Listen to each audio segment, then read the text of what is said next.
Rentachintala Telugu Desam party నాయకులు మూలి రాయపరెడ్డి అంజలి రాణి కుమార్తె చిరంజీవి గీతారెడ్డి వివాహ వేడుకకు గురజాల శాసనసభ్యులు ఎరపతినేని శ్రీనివాసరావు, మాచర్ల శాసనసభ్యులు జూలకంటి బ్రహ్మానందరెడ్డి తనయుడు గౌతమ్ రెడ్డి గీతారెడ్డి వివాహ వేడుకల్లో పాల్గొని చిరంజీవి గీతారెడ్డిని అక్షింతలు వేసి ఆశీర్వదించారు. ఈ కార్యక్రమంలో నాగార్జున సాగర్ కుడి కాలువ చైర్మన్ పులికూరి కాంతారావు, మాజీ vice MPP going to Sumanth Reddy, TDP మండల అధ్యక్షులు అభిరెడ్డి, బి రామకృష్ణ, వైస్ కేశవరెడ్డి, మూలి సాగర్ అనిల్ కుమార్ రెడ్డి తదితరులు పాల్గొన్నారు.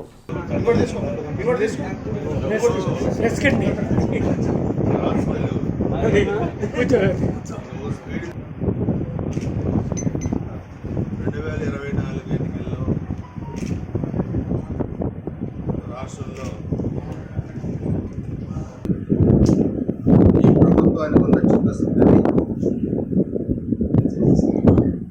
అదేవిధంగా అమలుపరుస్తున్న తీరు, రాష్ట్ర ఆర్థిక పరిస్థితి అస్తవ్యస్తంగా ఉన్నా కానీ ఒక అనుభవకుడైన ముఖ్యమంత్రిగా 4వ ముఖ్యమంత్రిగా పదవి బాధ్యతలు చేపట్టిన చంద్రబాబు నాయుడు గారు కేంద్ర ప్రభుత్వ సహకారం కూడా తీసుకొని గుంతలు పూర్తలేని రాష్ట్రాల నుంచి నేషనల్ హైవేస్ చేసే పరిస్థితికి సంవత్సరంలోనే తీసుకురావడం జరిగింది. అన్ని రంగాలను అస్తవ్యస్తం చేశారు. 19 అభివృద్ధి కార్యక్రమాలు లేవు, సంక్షేమం లేదు, ఏ వర్గం కూడా సాటిస్ఫాక్షన్ లెవెల్స్ సరిగా లేవు. అన్నిటికంటే హైవేస్ కూడా గుంతలు పూర్తలేని పరిస్థితిగా రాష్ట్రం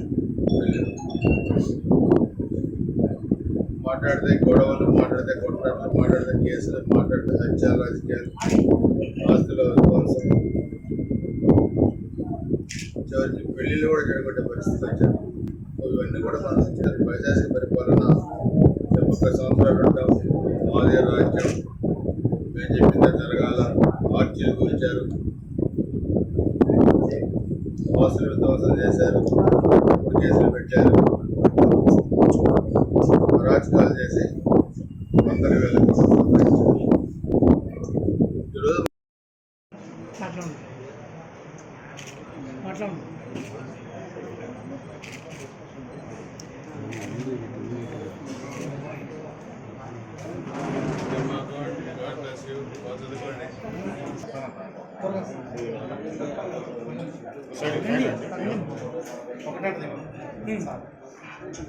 అనుగ్రహం